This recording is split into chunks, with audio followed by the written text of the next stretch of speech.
May mundag bay story about aning kwan akong small rig kani murag akong gibukat ako gimodify ning akong small rig.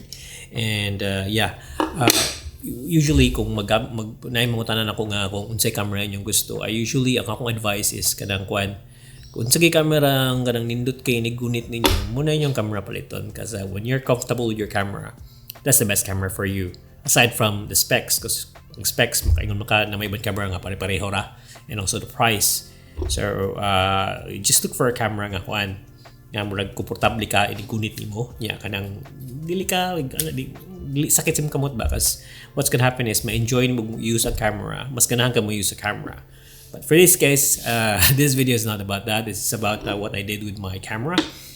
Usually nagagamit ko A9 original kasi the thing is I'm best ang plate na siya kanang bottom plate sa bus, which is comfortable. As you all know, kasagaran sa Sony cameras inigunit nimo ang kanimong kumingking ma-left out gid siya magawas ano ba most of the times you're holding it with these 3 fingers mo sakit niya.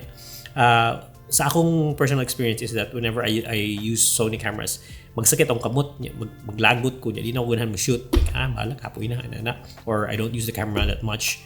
Ma A9, naka-realize ko nga na siya are really right stuff nga bottom plate, base plate nga. Igunit ako ganahan ko.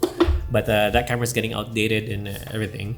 I have the new A1 right now, and the thing is, it's a bit heavier than the A9. So, inigunit nimo kung bottom plate, kanang musakit imong kamot. Kung musakit imong kamot, di na sa ganahan mo shoot. So, that's what happened to me. And I tried to get this base plate from a small rig. I'm not sponsored anyway with these items. I bought it with my own money. And so, nagpalit ko ani, and then akong gibutang. So, paggamit ako, it's good because the thing is di na ma-left out imong pinky finger, which stays there. But na notice na ko nga kanang ang corners niya, although dili siya sharp as a knife, but mudot gid siya sa imong kuan, sa akong palm, sa akong fingers. Ngunit na ko murag medyo sharp gid siya ba on the sharp side, as you can see. This one here, it's not really sharp, pero kaning part here mudot gini siya sa akong palm. So for that reason di na ko ganahan magamit niya, so I keep on going back to the old camera. So kaning akong mga A1 himo na ni siyang pang video na lang. It's because of that. So gahapon murag wala ko lingaw kung how about I just grind things out, just modify things, because I was a bit bored also. I just want to do something. Naka-decide ko, I took out my work sharp belt grinder, which is I used to sharp my knives. And ako siyang gigrind sa ubos. This one here. And this one here. Especially this one here. Mumuni siyang pirmi na kung ano yan. Kaningari. Feeling na ko kaninga part here, it flares out.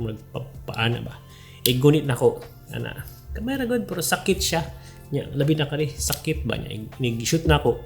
It's either sakitan ko, di na ako ganahan magunis camera, or sakitan ko, ako na yung butang camera, ako na yung butang skilled, and then ako gamit. Di na ako shoot. Tinapulan na ako shoot. So yesterday I ground it. So pag gunit ako after that, it feels good. Like kung kanin siya gid, kanigid nga ri. Okay na kay siya, dili na siya sharp, but I don't know. In a real shooting scenario, I'll just have to test it. But as of now, ingon ko nga, it feels better. And I hope it's gonna be good. I hope it's the fix that I'm gonna start using this with all the gigs and everything. Okay, it's an updated camera. It has more power, it has more pixels. Its focusing is so good. Amo lang to, bugat siya. Kung siyang kabugat, igunit na ko, sakitan ko. So kung magamit ko kaning base plate, miss makatabang na ako. Mura na ako mga annoy, di na ako ma-shoot. But anyway, I'll see how it goes, and if it kung mabati gali siya, update lang ko. Kung di siya mabati, di na lang ko ma-update. Sabot ang mga ayun ako. And that's it.